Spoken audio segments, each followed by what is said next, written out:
Ayan mga kaubas, 12 days after grafting. Tingnan natin kung ano yung resulta mga kaubas. Ayan.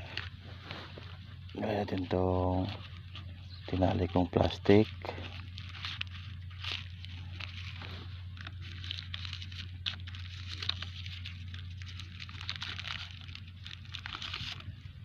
Ayan, tararan.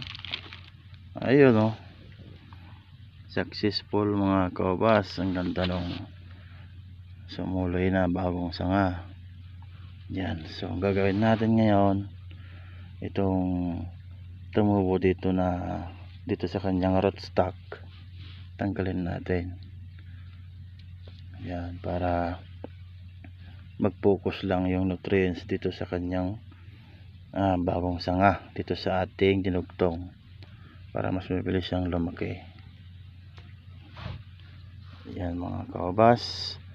So itong ating rootstock ay green variety, tapos ito black variety mga kaubas.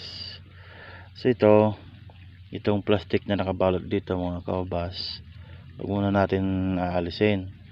Hintayin muna natin itong kanyang bagong sanga na maging stable bago natin ito tanggalin. Pahabain muna natin siya ng mga 1 feet siguro or 2 dangkal para hindi masira, kasi hindi pa naghilom itong sugat dito mga kaubas.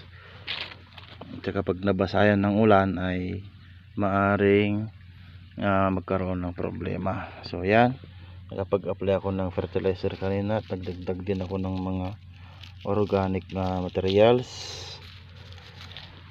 Yan yung tawag doon, yung result ng ating pag-grafting. Hindi ko na naipakita sa inyo nung nag-graft ako mga kaubas, pero yan o, ang ganda. May tumutubo ba dito? So yan lang mga kaubas, maraming salamat.